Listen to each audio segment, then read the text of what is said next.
ไตรแก้วเจ้าสามประการ น้อมเอาคุณพระพุทธเจ้าคุณพระธรรมเจ้าคุณพระสังฆเจ้าคุณพระอรหันตเจ้าอริยสงฆ์เจ้าชุตนชุองค์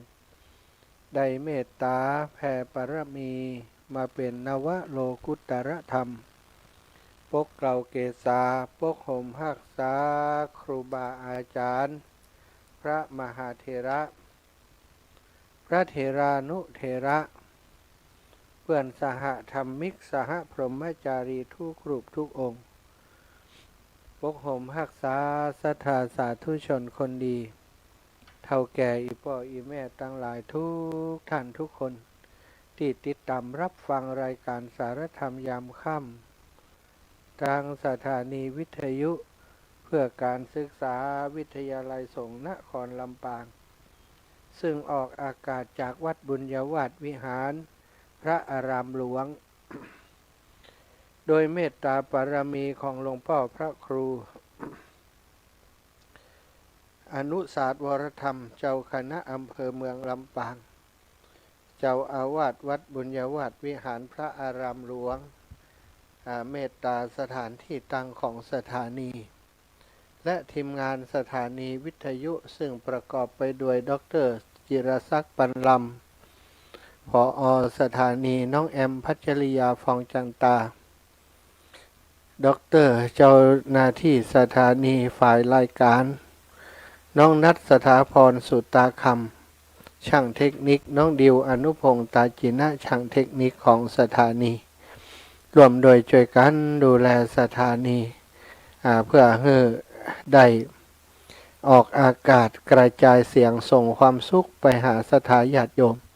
ทุกชั่วโมงสถานตั้งแต่ตอนเจ้าตี3 ถึง 4 ทุ่ม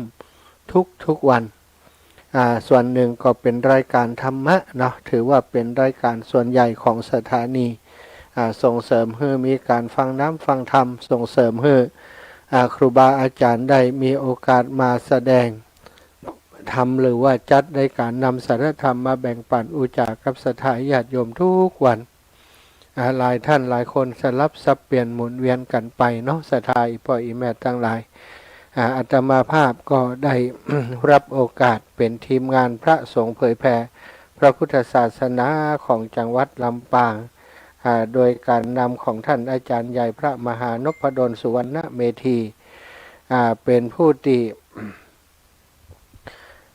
บริหารจัดการดูแลนะแทนหลวงพ่อเจ้าคณะจังหวัดลำปางพระจินดารัตนาพรในด้านของการเผยแผ่พระพุทธศาสนาสถาอีพ่ออีแม่ตั้งหลายพบปะกันวันนี้วันที่17นะวันที่17แล้ววันเวลามันไวมันเร็ว ติมันเร็วเพราะว่าเราทำงานกันทุกวันป๊อบแป๊บก่อคำป๊อบแป๊บก่อคำสถาวันบะเดียวนี้24 ชั่วโมงนี่เหมือนครับถ้าเป็นเฮายังหนุ่มยังกำกันเนาะวันหนึ่งกว่าจะหมดนะมันรู้สึกว่าเมินนานแต่ณปัจจุบันนี้ยิ่งอายุมากขึ้นก็ดูเหมือนว่าเวลามันจะยิ่งรวดเร็วไป2-3 วันต่อจากวันที่1นะบักกี้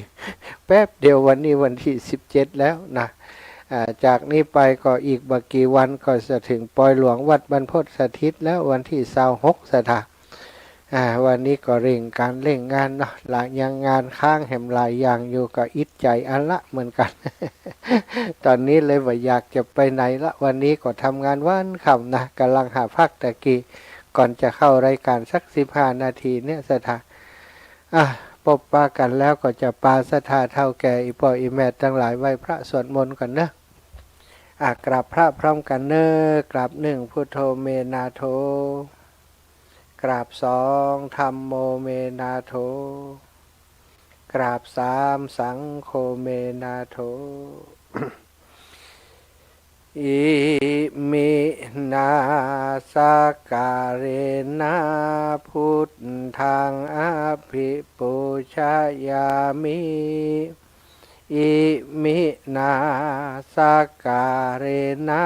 ธัมมังอภิปูชยามิ อิมินาสการเนะสังฆังอภิปูชยามิ อระหังสัมมาสัมพุทโธภะคะวาพุทธังภะคะวันตังอภิวาเทมิกราบสวากขาโตภะคะวะตาธัมโมธัมมังนะมัสสามิกราบสุปฏิปันโนภะคะวะโตสาวกสังโฆสังฆังนะมามิกราบ นะโมตัสสะภะคะวะโตอะระหะโตสัมมาสัมพุทธัสสะนะโมตัสสะภะคะวะโตอะระหะโตสัมมาสัมพุทธัสสะนะโมตัสสะภะคะวะโตอะระหะโตสัมมาสัมพุทธัสสะพุทธังสารนังกัจฉามิธัมมังสารนังกัจฉามิสังฆังสารนังกัจฉามิตุติยัมปิพุทธังสารนังกัจฉามิตุติยัมปิธัมมังสารนังกัจฉามิตุติยัมปิสังฆังสารนังกัจฉามิตติยัมปิพุทธังสารนังกัจฉามิตติยัมปิธัมมังสารนังกัจฉามิตติยัมปิสังฆังสารนังกัจฉามิ อิติปิโสภะคะวะอะระหังสัมมาสัมพุทโธวิชชาจารณะสัมปันโนสุขโตโลกวิทูอนุตตโรปุริสธรรมสารถิสัทธาเทวมนุสสานังพุทโธภะคะวะติสวากขาโตภะคะวะตาธัมโมสันทิฏฐิโกอากาลิโกเอหิปัสสิโกโอปันนายิโกปัจจตังเวทิตาโพวินโยหิติสุปฏิปันโน ภะคะวะโตสาวกสังโฆอุชุปฏิปันโนภะคะวะโตสาวกสังโฆยายาปฏิปันโนภะคะวะโตสาวกสังโฆสามิจิปฏิปันโนภะคะวะโตสาวกสังโฆยะทิทังจัตตาลิปุริสายุคานิอัตถปุริสปุคลาเอสะภะคะวะโตสาวกสังโฆอาหุนายโยปาหุนายโยทักขินายโยอัญชลิกรานิโยอนุตตรังปุญญเขตังโลกัสสาติ กราบพระพร้อมกันเนอสัทธาทั้งหลายกราบหนึ่งพุทธังวรันตังศิรสานะมามิกราบสองธัมมังวรันตังศิรสานะมามิกราบสามสังฆังวรันตังศิรสานะมามิ ไหว้พระสวดมนต์เรียบร้อยนะกรรมนี้ก็จะได้อุจาสารธรรมกันเป็นลำดับไปนะศรัทธาวันนี้ขอสุมาอภัยกับศรัทธาหลายท่านที่โทรเข้ามาไลน์เข้ามาบ่ได้ฮับโทรศัพท์บ่ได้ฮับสายนะเพราะว่ามัวเนี่ยการอยู่ศรัทธา คืนเนี่ยการนั้น คืนเห็นละ คืนเนี่ยการอยู่อันบนซุ้มเนาะ เอาซุ้มไปติดตั้งซะท่าแล้วก็มันว่ามีไผนักนะช่วยกันอยู่3 คน 4 คนนะก็จำเป็นจะต้องสวะกันก็ได้ช่วยกันเนี่ยช่วยกันทำไป ตั้งแต่เจ้าเนาะประมาณสัก9 โมงป่ายนี่ก็เริ่มงานเพราะว่าช่วงเจ้านั้นไปบิณฑบาตบิณฑบาตช่วยอันพระนิสิตนักศึกษาวิทยาลัยสงฆ์นครลำปางไปแทนท่านผอ.ท่านรองวิชาการเนาะรองฝ่ายวิชาการ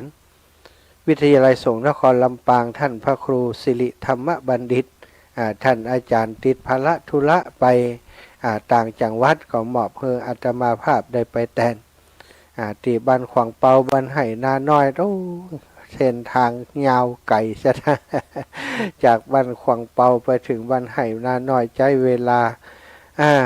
เมินอันละเหมือนกันเนาะ ก็ได้ไปช่วยเปิ้นนะไปช่วยเปิ้นทุกปีก็ทำอย่างเนี้ยสถาปฏิบัติหน้าที่รับใจครูบาอาจารย์แล้วก็วิทยาลัยสงฆ์นครลำปางเนาะสนับสนุนกิจกรรมดีๆก็มีศรัทธาญาติโยมอีปออีแม่ตั้งขวางเปาบ้านไห่นาน้อยมาใส่บาตรกันตลอดเส้นทางศรัทธาตลอดเส้นทางวันนี้ก็ต้องขอบคุณทุกท่านทุกคนนะโยมปอโยมแม่ตั้งหลายที่ได้หันความสำคัญของกิจกรรมการปฏิบัติธรรมของวิทยาลัยสงฆ์นครลำปางเปิดไปบิณฑบาตถึงบ้านถึงจองก็ได้มาใส่บาตรกันให้กำลังใจครูบาอาจารย์กันนักหนาเนาะแต่ละปอกบานก็ยาวเหยียดเนื้อสถาคนขับรถว่าขึ้นรถพ่องก็ได้ท่านอาจารย์ถ้ำมีคนมีคนอย่างใดเนาะสุดปิด บ้านบัดเดียวนี้บ้านสถาจากบ้านของเปาสดมาให้น้าน้อยสดไปมันเปิ้นมีหลายปอกเนาะให้น้าน้อยนี่นะหลายปอกบ้านแล้วก็แยกหมู่บ้านไปก็หลายส่วนได้ไปดูความเป็นอยู่ของเปิ้นเนาะตีอยู่ตีกินตีเลือกสวนไร่นาบ้านจ่องห้องหอบ้านเรือนนาอยู่นาอาศัยถึงนั้นมีไม้ดอกไม้ประดับสวยงามเนอะตลอดเส้นทางเลยบอกว่าที่ไหนก็สวยงามไปเหี่ยหมดเพราะว่าศรัทธาญาติโยมเปิ้นดูแลผอกอยบ้านช่องห้องหอดีนาอยู่เป็นที่ลื่นลมเนาะอยู่บ้านก็เหมือนกับอยู่รีสอร์ทเพราะว่าหัน ต้นไม้ใบหญ้าเต็มไปหมดศรัทธาก็ต้องขอบคุณทางท่านผอ.ท่านพระครูสิริธรรมบัณฑิตที่ได้มอบภาระธุระมาให้ปฏิบัติหน้าที่แทนได้ไปหันได้ไปพบปะศรัทธาญาติโยมที่เป็นแฟนรายการคลื่นสีขาวและแฟนรายการ106.50เยอะอยู่เนาะก็ต้องขอบคุณทุกท่านทุกคนเนอะแล้วก็วันพรุ่งนี้จะไปที่บ้านหัวฝายเนาะบ้านหัวฝายบ้านกล้วยหลวงบ้านกล้วยม่วงบ้านพระเจ้านั่งแท่นหอนาฬิกาต้นขามหลวงนะสถาพรุ่งนี้ก็จะไปสายนี้เนาะบางหมู่บ้านก็ประกาศประชาสัมพันธ์แล้วบางหมู่บ้านยังบ่มีการประชาสัมพันธ์คำเตือนการข้อมูลข่าวสารจะถึงกันบ่ถึงกันยังได้ก็บ่แน่ใจเนาะฝ่ายประชาสัมพันธ์ของวิทยาลัยสงฆ์นครลำปางเอารถไปประกาศถึงบ้านถึงจองหรือไม่ก็บ่แน่ใจเหมือนกันเนาะบ่ได้อยู่ในฝ่ายจัดการบริหารจัดการตรงนั้นแต่ว่าวันพรุ่งนี้ถ้าท่านอาจารย์ใหญ่พระมหานพดลสุวรรณเมธีบ่ได้ไปก็จะต้องไปแทนท่านอาจารย์แต่ถ้าเปิ้นได้ไปก็คงปฏิบัติหน้าที่ด้านอื่นเนาะก็ต้องขอบคุณนะกับศรัทธาสาธุชนทุกคนทุกท่านที่ได้ตั้งอกตั้งใจเนาะหลายท่านได้โทรมาหาวันพุธท่านอาจารย์มาก็ เตรียมจะใส่บาตรแล้วนะเตรียมฝากปัจจัยฝากสตางค์ไปหอมปอยหลวงปอยหลวงนี่มาคนเดียวเตอะเนาะบ่อยากจะห้าฝากถ้าห้าฝากแล้วเดี๋ยวบ่มาเป็นน้ำแล้วเนี่ย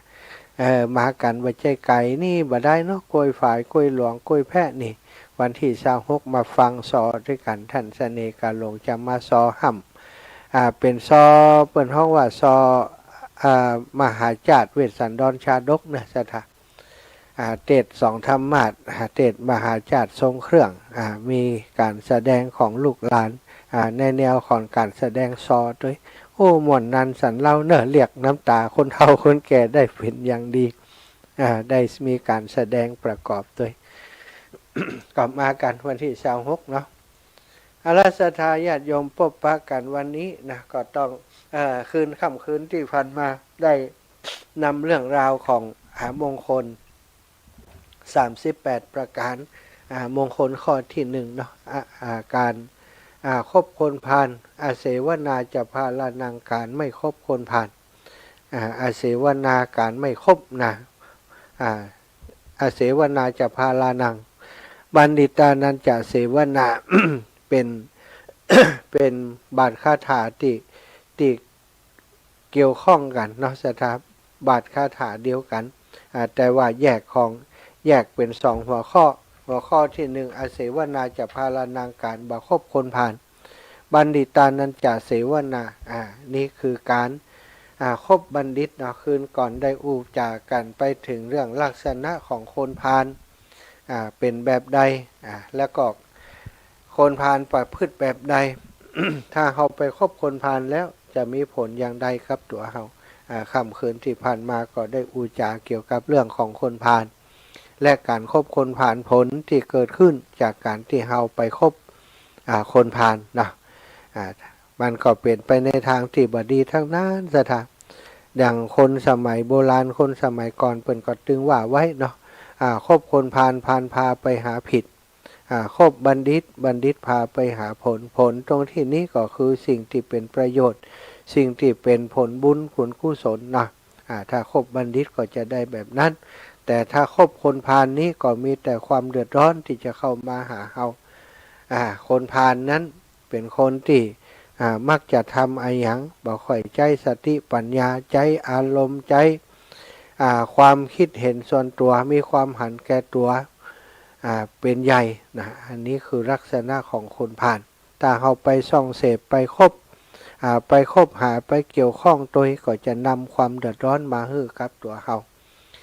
บางครั้งบางทีสถาญาติโยมเขาไปหาหรอกแต่ว่าคนพาลนั้นอยู่ไกลตัวเขาคนพาลนี้ส่วนใหญ่ก็คือคนที่มิจฉาทิฏฐิมีความหันพิษเปิ้นบ่ได้หันในสิ่งที่ถูกต้องบ่สนใจจะฟังน้ำฟังธรรมแม้กระทั่งถึงจะเป็นชาวพุทธบางคนก็เป็นชาวพุทธแต่ใบทะเบียนบ้านเนาะแต่จิตใจนี่บ่ได้นับถื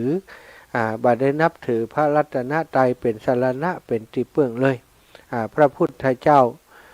ประวัติพระพุทธเจ้าเป็นอย่างใดพระสาวกเป็นอย่างใดเปิ้นฮู้ธรรมอะไรหยัง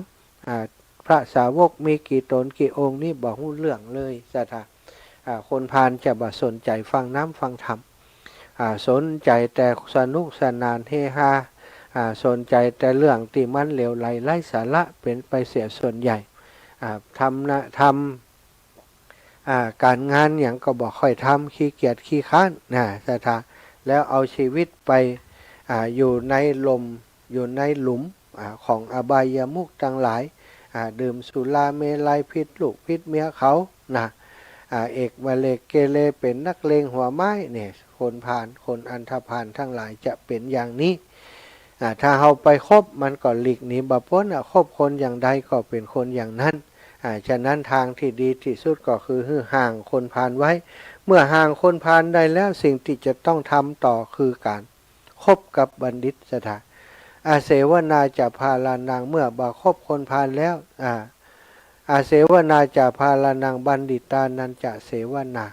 บัณฑิตคือผู้ที่เขาควรจะเข้าไปคบหาเข้าไปคบค้าสมาคมโดยลักษณะของบัณฑิตก็คือตรงข้ามกับคนพาลที่ได้ว่าไปแล้วคนพาลเป็นคนเห็นแก่ตัวเป็นคนที่ใจร้ายใจดำใจอำมหิตเป็นคนที่ผิดศีลอยู่แบบผิดศีลผิดธรรมตลอด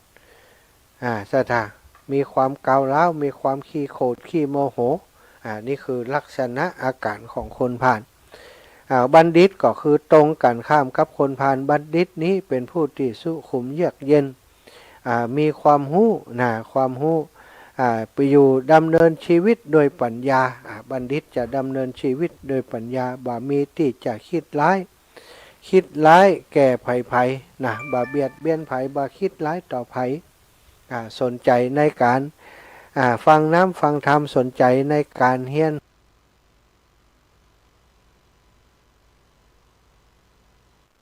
หูนะมีเป็นผู้ที่สนใจใฝ่เฮียนใฝ่หูเป็นจิตที่มีเมตตาบัณฑิตนั้นเป็นผู้ที่มีอัตจิตน้ำใจมีความเสียสละเลวแลถึงประโยชน์ของผู้อื่นคนอื่นลำบากก็เข้าไปช่วยเหลือบัดนิ่งดูได้และย่อมแสวงหาประโยชน์2ประการบัณฑิตนี่แสวงหาประโยชน์2ประการก็คือประโยชน์ในโลกนี้และประโยชน์ในโลกหน้าส่วนคนพาลนี่บ่แสวงหาประโยชน์ในโลกนี้ประโยชน์ในโลกหน้าเลยสถาบัณฑิตนี่เปิ่นสนใจที่แสวงหาประโยชน์ในโลกนี้และโลกหน้าบัณฑิตเป็นผู้บ่ขี้เกียจขี้ค้านเป็นผู้ที่ขยันขันแข็งในการทำงานหาวิชาความรู้ที่จะนำมาประกอบเป็นอาชีพนำมาซึ่งลาภซึ่งผลอันนี้คือลักษณะของบัณฑิตรักษาทรัพย์ที่ตนหามาได้จ่ายทรัพย์โดยสติปัญญาเลี้ยงชีวิตโดยความบัประมาทในทรัพย์สินมีทรัพย์น้อยก็กินน้อยเก็บน้อยนะเสถาและก็ส่องเสพกับผู้ที่เป็นบัณฑิตคบหาแต่ผู้เป็นบัณฑิตนี้เลยคือลักษณะของบัณฑิตแล้วก็ประโยชน์ในเบื้องหน้าในโลกหน้า5ประการนั้นคนที่เป็นบัณฑิตก็สั่งสมอยู่ตลอดเวลามีศรัทธาเลื่อมใสในคุณพระรัตนตรัยหนึ่งเป็นผู้รักษาศีล5รักษาศีล8อย่างต่อเนื่องอยู่ตลอดเวลารักษากายวาจากายวาจาใจด้วยดีสนใจในการฟังน้ำฟังธรรมบริจาคข้าวน้ำอาหารช่วยเหลือผู้อื่นแก่พระสงฆ์องค์สังฆเจ้าตลอดถึงคนที่เปิ่นลำบากกว่าตนมีปัญญาพิจารณาถึงกายสังขารของตนพิจารณาสังขารบุคคลอย่างนี้เรียกว่าคนที่เป็นบัณฑิตสถานเพราะฉะนั้นถ้าเราคบคนแบบนี้เขาก็จะได้ดีแบบบัณฑิตนั้นมี2ประเภทก็คือประเภทบัณฑิตภายนอกคือคนอื่นที่เป็นบัณฑิตบัณฑิตภายในก็คือตัวเขาเองที่มีกายวาจาใจดีงามอีกอย่างหนึ่งบัณฑิตภายนอกก็คือความประพฤติภายนอกเป็นบัณฑิตความประพฤติภายนอกการเป็นคนอ่อนน้อมถ่อมตัวเป็นคนอบอ้อมอารีมีกายวาจาใจที่สงบเสงี่ยมแล้วก็เป็นคนขยันหมั่นเพียรเรียนรู้เป็นบัณฑิตโดยทางโลกเรียนจบเป็นคนขยันหมั่นศึกษาห้ามเรียนบางคนก็ได้ปริญญาตรีปริญญาโทปริญญาเอกเป็นด็อกเตอร์เป็นศาสตราจารย์มีความรู้มีความเชี่ยวชาญในศาสตร์ต่างๆอันนี้คือเปิดห้องว่าบัณฑิตภายนอกบัณฑิตภายในก็คือผู้ที่ปฏิบัติตัวสถาญาติโยมปฏิบัติตัวคือเป็นผู้ที่สมถะสงบเป็นผู้ที่ปฏิบัติธรรมน้อมนำธรรมคำสอนของพระพุทธเจ้ามาประพฤติมาปฏิบัติได้หันมรรคหันผลบางคนก็เป็นพระอริยะเจ้าในแต่ละชั้นเป็นพระอริยะบุคคลโสดาสกทาคามีอนาคามีไปจนถึงอรหันต์อันนี้เรียกว่าคนที่ฝึกฝนตนในภายในจนได้บรรลุธรรมอันนี้เพิ่นก็เรียกว่าบัณฑิตภายในบัณฑิตโดยที่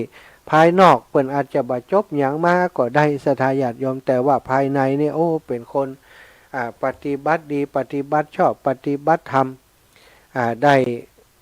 หันถึงสัจธรรมของชีวิตได้นำธรรมคำสอนของพระพุทธเจ้า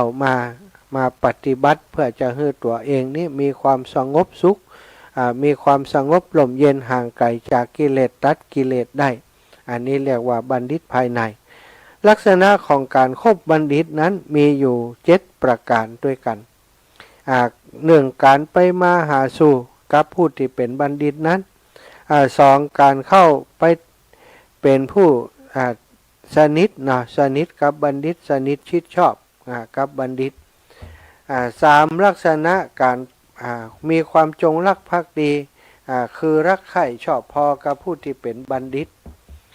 สามมีความภักดีนับถือเลื่อมใสซื่อตรงต่อกันกับผู้ที่เป็นบัณฑิตแล้วก็เป็นห้าเป็นเพื่อนร่วมคิดร่วมเห็นตัวกับบัณฑิตข้อที่หกตะกี้นะข้อที่เจ็ด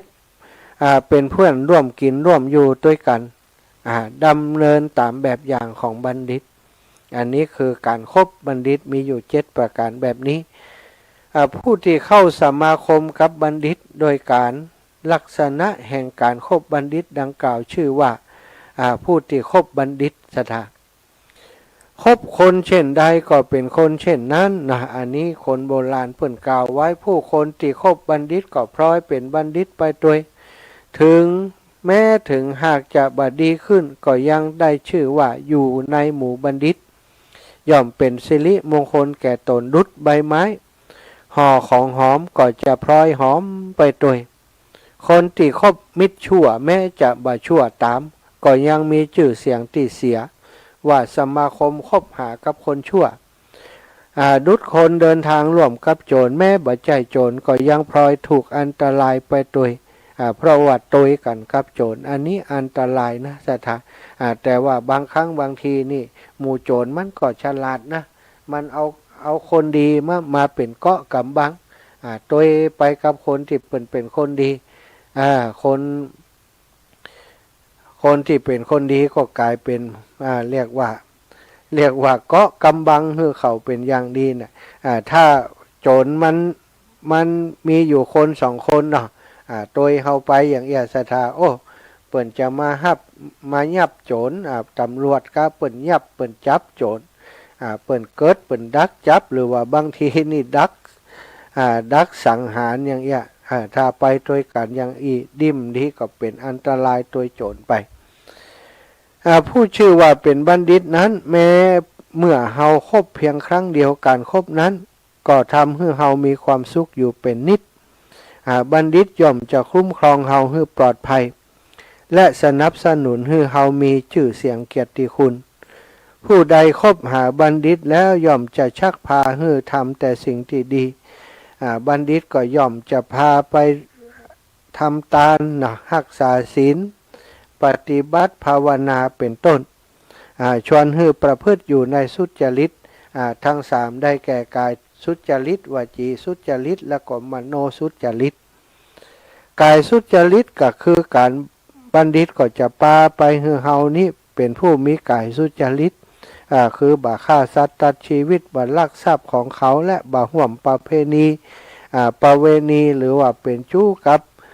สตรีอื่นหรือว่าสามีคนอื่นสถา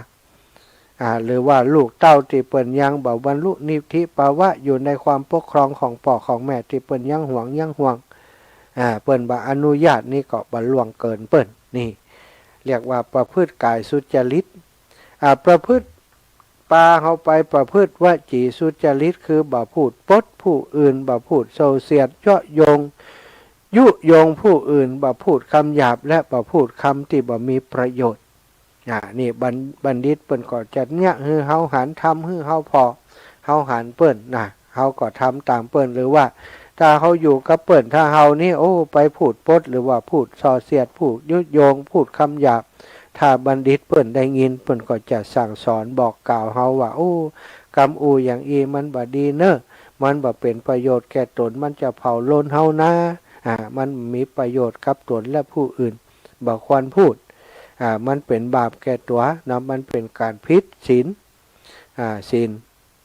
ข้อมุสาตัวว่าอันเฮาก็จะปฏิบัติตามเปิ้นแล้วก็บัณฑิตก็จะปาเฮาน้อมนำเรื่องของมโนสุจริตมโนสุจริตคือคนบ่โลภคิดอยากได้ของคนอื่นที่เขาบ่ได้ฮื้อบ่อาฆาตพยาบาทผูกเวรผู้อื่นบ่หันพิษจากคำสอนตังพระพุทธศาสนา บาหันพิษเป็นชอบบาหันกงจักเป็นดอกบัวเรียกว่าเป็นมโนทุจริตสุจริตบัณฑิตก็จะป้าเฮาไปประพฤติแบบนี้ฉะนั้นการคบกับบัณฑิตเป็นเหตุให้ผู้คบนั้นเจริญโดยสมบัติมีฐานะรักฐานที่ดีขึ้นฐานะของตนในสังคมก็สูงขึ้นกว่าภาวะเดิมมีกายวาจาใจที่ดีงามมีชีวิตก้าวหน้าดำเนินไปอย่างสะดวกราบรื่นปลอดภัยปราศจากอุบัติอุปสรรคเป็นผู้บ่โศกเศร้าในท่ามกลางหมู่คนผู้โศกเศร้ามีความสง่างามท่ามกลางหมู่ญาติ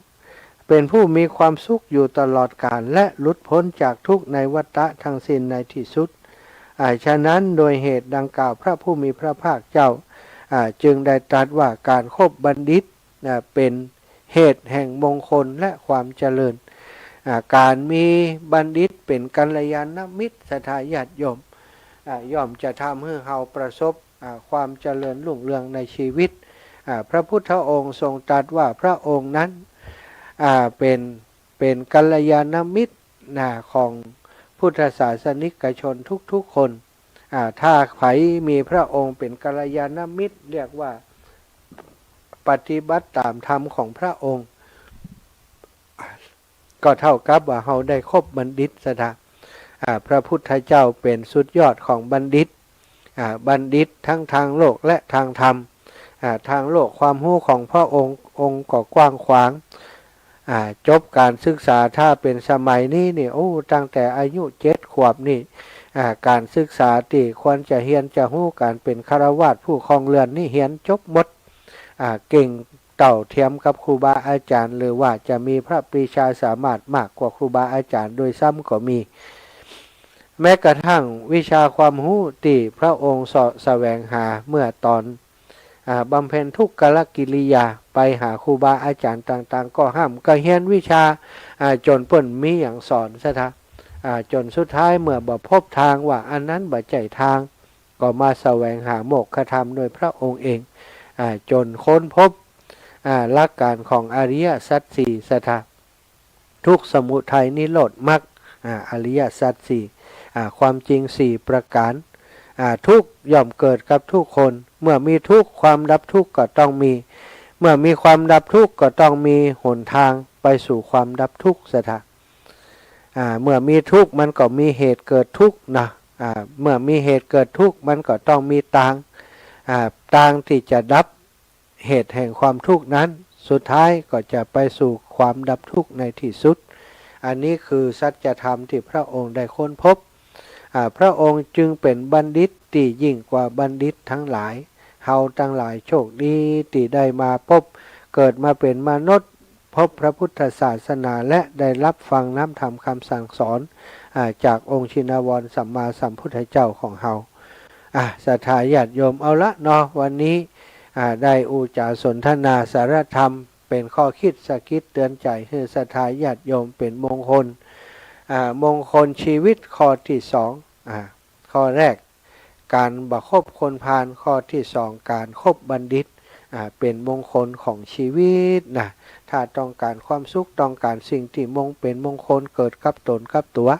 ก็จงคบแต่บัณฑิตเนอะศรัทธาอีพ่ออีแม่ทั้งหลายเอาละเนาะวันนี้ก็ขออนุญาตประชาสัมพันธ์งานวันก่อนเพิ่นฮื้ออันแผ่นประชาสัมพันธ์มาบ่ได้อ่านสักคำบ่ได้หันตั้งหน้าเนาะขอเชิญร่วมบุญฉลองกุฏิวัดหนองร่องณวัดหนองร่องตำบลหมู่8ตำบลบ้านเป้าอำเภอเมืองจังหวัดลำปางโดยกุฏิวัดหนองร่องซึ่งก่อสร้างขึ้นเมื่อพุทธศักราช 2480 ได้ชำรุดทรุดโทรมลงทางคณะสถาบันหนองร่อง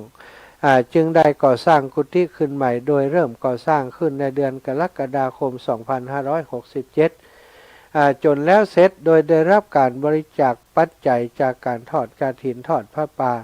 และพุทธศาสนิกชนทั่วไปร่วมบริจาคใช้งบประมาณในการก่อสร้างทั้งสิ้นรวมเป็นเงิน 2,740,519 บาทบัดนี้การก่อสร้างกุฏิได้เสร็จสิ้นลงแล้วคณะสถาบันหนองร่อง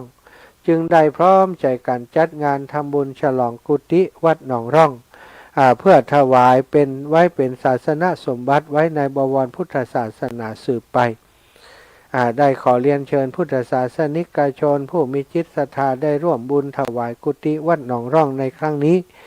และหากท่านพุทธศาสนิกชนมีความประสงค์จะร่วมทำบุญเป็นเจ้าภาพเครื่องทายทานถวายสงฆ์วันตันออกชุดละ 2,000 บาทหรือตามจิตศรัทธาติดต่อได้ที่ท่านพระครูวาปีธรรมเกษมเจ้าอาวาสวัดหนองร่องโทรศัพท์0861809829 เบอร์โทรศัพท์ของท่านพระครู0861809892นะและผู้ใหญ่กันวิภาปิงวังผู้ใหญ่ปลาเบอร์โทรศัพท์0817466030 0817466030หรือจะร่วมบุญทางผ่านบัญชีธนาคารออมสินชื่อบัญชีวัดหนองร่องเลขที่บัญชี020-330-310077ใครสนใจจะร่วมบุญมันเลขมันยาวศรัทธาญาติโยมก็โทรมาถามเอาเนอะหลังออกรายการไปเวลาสะดวกก่อนจึงขอราธนาคุณพระศรีรัตนตรัยและสิ่งศักดิ์สิทธิ์ทั้งหลายในสากลโลกบันดาลให้ท่านและครอบครัวประสบความสุขความเจริญวันที่29 ธันวาจัดดาเครื่องไทยธรรมในงานมีซอพื้นเมืองตลอดวัน17 นาฬิกาคณะศรัทธาหัววัดต่างๆที่ได้นิมนต์แห่เครื่องไทยธรรมเข้าถวายร่วมอนุโมทนากลางคืนมีดนตรีและลำวงสาวเชียงใหม่วันที่9 นาฬิกาประธานในพิธีจุดธูปเทียนบูชาพระรัตนตรัยสมทานเบญจศีลพระสงฆ์จำนวน60 รูปเจริญพระพุทธมนต์อาจารย์โอกาสเวนตาลและถวายเครื่องจตุปัจจัยทายทานประธานสงฆ์กล่าวสัมโมทนิยกถาอนุโมทนากถาฮือพรนะ11 นาฬิกาถวายภัตตาหารเพลเรียบร้อยแน่อันนี้ก็เป็นงานที่วัดหนองร่องเนอะสะไทยปล่อยแม่ทั้งหลายบอกใกล้บอกไกลกันนี่เนาะเอาละก็ขอบคุณที่เปิดส่งมาให้ได้มีโอกาสประชาสัมพันธ์ให้แล้ววันพรุ่งนี้เนอะสะทาจะไปบิณฑบาตที่ไหนพ่องเนาะก็แจ้งให้สะทาทราบอีกครั้งหนึ่งขออนุญาตดูกัมน้องแอมส่งมาให้วันก่อนเนาะน้องแอมส่งมาให้วันก่อนวันพรุ่งนี้วันที่18สายที่1นะสายที่1ไปไหนวันที่18สายที่1บ้านสองแควเหนือบ้านนางแตนสายที่2วัดหน้าวัดสันหลวงหน้าวัดสันบุญเรืองบ้านกาดโป่งบ้านกาดใต้โรงเรียนป่าตันวัดป่ากล้วยกาดมั่วฉันเช้าที่ร้านเพ็ญศรีสังฆพันธ์ท่านมหาบวรวิทย์รัตนโชโตหัวหน้าสายนี้แล้วก็สายที่3วัดหัวฝายเนาะใส่บาตรที่วัดหัวฝายโรงเรียนวัดบันกล้วยกลางโรงเรียนวัดกล้วยหลวงกล้วยกลาง พระเจ้านั่งแท่นกล้วยม่วงตลาดกล้วยหลวงหอนาฬิกาต้นขามหลวงสายกลางกล้วยหลวงพัฒนาอันนี้สายที่3นำโดยท่านอาจารย์พระมหานพดลสุวรรณเมธีเนอะสายที่3นี้ในวันพรุ่งนี้ส่วนวันมะรืนนี้วันที่19บ้านสายที่1บ้านหัวหนองวัดปันง้าววัดนาวัดบันมอวัดนางแลพระมหาบวรวิทย์รัตนโชโตไปมหากิรติไปสายนี้นะแล้วก็สายที่2บ้านตากาดเก้าเจ้านากวมเหนือนากวมใต้สีปงใจนี่สายที่2เนอะท่านมหาบวรวิทย์รัตนโชโตสายที่3บ้านสำเภาแม่เกยลำปางกลางตะวันออกท่านพระโสพลวีระบัณฑิตพศไปสายนี้ประกาศ2วันกันแล้วกันเนาะอาละศรัทธาญาติโยมขอบคุณกับทุกท่านทุกคนติดตามรับฟังรายการเปิดสายให้ศรัทธาญาติโยมโทรมาสักน้อยเนอะสัก5-6 นาทีก็แล้วกัน0808844173 0808844173วันนี้เจอกันแฮมกระเดียวพี่น้องตังคลื่นสีขาวเนอะเจียงใหม่เจียงไฮ้พะเยาแป้น่านเจอกัน 2 ทุ่มถึง 4 ทุ่มนะวันนี้ก็จะมีครูบาอาจารย์ตังพะเยาเนอะอำเภอเมืองพะเยามาเข้ารายการตัวเนาะเจริญพรยายพรมาตะกาศเจ้าทั้งหาเจ้าโอ้วันนี้ชัดเจนก็ดีเลยถูกเตี่ยมค่อยชัดกะเจ้าก็มันกบวนจนเจออะจ้ะฉันนี้มันติดกันมันเจอฉันนี้มันช่อนเลยมันไหลแล้วเจ้านี่ก็ดีแล้วเหรอดีแล้วก็ขอบคุณยายพรข้าวนมัสการเจ้าสาธุยายพรร่องวัวแดงนะพี่น้องเชียงใหม่เนอะหลายท่านหลายคนติดตามเนาะติดตามทาง Facebook ไลฟ์เจริญพรนมัสการครับสวัสดีปีใหม่ครับสวัสดีสาธุโอ้มีงานแล้วเนาะครับเนาะมีงานมีงานเยอะแยะเนาะครับมีงานตลอดต่อมากำลังใจนะครับสาธุครับนมัสการครับเจริญพรแม่ย่านวลเจ้าไว้สาเจ้าหนาวก่อวันนี้บนดอยเจ้า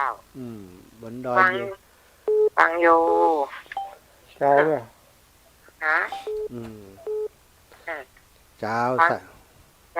เป็นกำลังใจให้เลิศตุลุเลิศสาธุเจ้าอยู่บนดอยไก่เนื้อสถาอยู่เทพเสด็จดอยสะเก็ดพุ่นนั่นนี่แม่น้อมสุภาวงศ์เจริญพรดีเด้อวันนี้นะชัดเจนดีเนาะเจ้าหนาวกันหนาวคนหนาวไว้หลวงย่ำหนาวอีม่วนเนาะนั่นน่าจะหนาววันที่26นี่หนาวอยู่เจ้าสาธุเจริญพรแม่สายทองธัญแก้วสาเจ้าพระมหาเจ้าชัดเจนดีวันเนี้ยวันนี้ส้มตำไข่ดีกออะไรก็ส้มตำไข่ดีกอวันนี้มันบ่ค่อยพอดี2 วันฝนตกวันค่ำเนี่ยล่ะยังตกอยู่เนาะเจ้าลูกหลานไม่แอวก็ตำส้มกินกันเล่นกันดีแล้วนี่เพื่อนไม่แอวหายกะน้ำพระเจ้าก็บอกง้อมเงาดิเจ้าถ้ามาจะเข้ามาวันได้บัตรทีน่ะเดี๋ยวแล้วกันแล้วงานดีๆป่ะแม่เจ้านะพอวันแล้วการเสร็จการทำงานกันเนาะเจ้าแม่เจ้าสาธุเนอะไว้สาเจ้าสาธุเจ้าขอไว้สาเจ้าปุ่นสดไปเมืองลี่ปุ่นสดไปหาอีแม่เขาเจริญพรแม่มอมไม่แต่เจ้าข้าแม่มอมสีอินแก้วเจ้าแม่ท่านจะมีปล่อยหลวงทำไรเจ้าแม่วันที่26เปิดอันกำหนดจะอันแม่แบบได้หอมนะเป็นยังเจ้าอนุโมทนาตัวเนอเจ้าได้เลยได้บุญอย่างเดียวกันเจ้าขอท่านสบายดีนะเจ้าสาธุแม่เจ้าไปแม่สวยเวียงปะเป้าแม่สวยก็แม่สวยเจ้าแม่ที่แม่อุ่นไปถึงกอถึงแล้วน้องอุ่นประมาณ3 โมงไปถึงกอแม่หันละแม่หันเข้ามาละมันเนี้ยเอาหอมอันที่จะกลายเป็น100เนาะแล้วก็เอาหอมลุงทานก๋วยเตี๋ยว200แล้วก็เอาเงินทางมหาจะเอาทำบุญที่ทางมหา200ชื่อคุณลูกกินยาใจกันนั่งก็ไปตามสบายเนอเจ้า ขอบคุณอีแม่เนอสาธุ สาธุเจ้าแม่ แม่บัวลอยชัยสวรรค์3 รายการมาหอมฟังมาเจริญปอนโยมแม่ สวัสดีปีใหม่นะลูกตู้ ใกล้จะถึงปีใหม่แล้วเนาะ ของอยู่ดีสบายเด้อจะไปหาไหนนะจะไปขึ้นสูงแถม เจ้า อันเอาปฏิทินให้แม่สักเล่มดักบายเด้อ เจ้าได้กะ บอกเขาหลวงปู่แล้วล่ะ อ๋อเจ้า เจ้า เดี๋ยวจะฝากพี่น้องทางพุ่นไปทางงาน ปั่น น้ำลัดจอมตองเพิ่นจะไปอยู่ พี่น้องน้ำลัดจอมตองก็จะมาเอวลูกหลานของแม่ดวงดีนารัตะเดี๋ยวจะฝากไปเให้เนอะ มาเกยเพื่อน ถ้าอยู่ใกล้ๆหั่นป้อไก่เจ้า เจ้าเดี๋ยวป้าโก้เนี่ยยังไปหากลับมาได้บ้านแม่แก้วกันทว่าง เจ้าสาธุแม่เอาเจริญพรแม่สุแก้วศรีลาพร เจ้ากลับไหว้สาเด้อท่านพระมหาเจ้า ได้ไหว้พระตัวแล้วเด้อ ได้ไหว้ โอ้เข้ารายการตอน1 ทุ่มเนาะ เจ้าแม่ เจ้าได้ไหว้พระสั่งโตยแล้วเด้อวันนี้ทำงานวันข้ามแท้กดทำป๊อกป๊อกโอ้ได้พักได้พรขอสุขภาพสมบูรณ์แข็งแรงเด้อ เจ้าแม่ เจ้าแม่สุเกี้ยวศิลพรสิเตี้ยมันหงหลับปูนนะเจ้า สาธุ วางขึ้น 98.75 วัดห้วยจ่องซักชัดเจนนะเจ้าเด้อ สาธุจ้า เจริญพร ไม่สาเจ้าตัวลูก เจ้าแม่ แม่ไปวัดมันเดียวนี่เถอะ อ๋อ แล้วเจ้าไปสันเข้าเจ้าไหนแล้วเจ้า อันวาดใช่ไหมกลับมาวาดใช่ครับเจ้าแม่ จับกันวัดเพื่อนเจ้าวันน่ะว่าไม่ก็เนาะถ้าบุญแม่ไม่ยั้งก็เนาะแม่จะเลี้ยง เจ้า เนาะ เจ้าแม่ เจ้าถ้าลูกกลับมาก็เนาะลูกอยู่ต่างประเทศปุ่นเจ้าสาธุบุญรักษาแม่เนอะ วัดเปิ่นงามวัดไหนาน้อยงามขนาดเจ้าสาธุเจ้าวัดไหลนาน้อยงามสถาญาติโยมพักเบรกกันเนอะเดี๋ยวค่อยพบปะกันใหม่พักเบรกสักกรรมนะเพราะว่าช่วงต่อไปก็เจอกันอยู่สำหรับสถาญาติโยมตั้งเชียงใหม่เชียงรายพะเยาแปรน่านเนอสำหรับชั่วโมงนี้ขอความสุขสวัสดีจงมีแก่สถานาบุญทุกท่านทุกคนจัตตารโอธรรมาวัฏันติอายุวันโนสุขังพระลัง